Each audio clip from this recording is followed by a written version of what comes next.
the Washington Post had it, then the New York Times had it, then BuzzFeed had it, and then the Wall Street Journal had it. These guys are after the president. They are trying to bring him down. And listen to the way the Wall Street Journal, it's not a left-wing paper, but its news reporting is to the left, though its op-eds are to the right.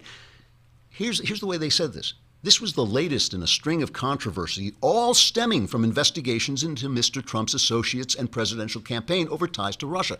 Now, I ask you, how is that stemming from that? How does this stem from that? The next sentence is, Mr. Trump last week fired Mr. Comey, who was heading up the investigation into the ties between Trump associates and Russia and testifying about the probe. All I'm saying is that is narrative writing. That is telling you that this is somehow connected to this investigation and Comey was fired to stop this investigation. This is a narrative writing. And the idea here is not that you believe each and every scandal. When the Russian narrative, Comey was fired to kill the Russian investigation narrative, when that really became illogical and stupid, the next narrative comes along. And the thing is to keep up a constant drumbeat of hysteria so that when Trump, who, let's face it, is a chaotic guy, he's a chaotic guy, he may be a bit of a bumbler, he's certainly inexperienced, he talks, he's got a big mouth.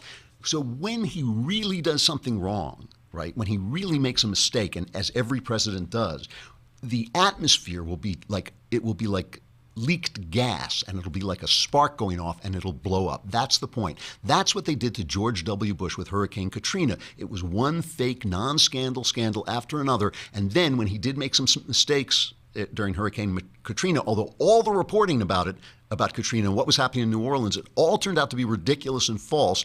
Bush did make a couple of errors. They got him, because there was this atmosphere that this has been going wrong and wrong and wrong and wrong. And now, look, the whole disaster has blown up. And that's what they're trying to do to this guy.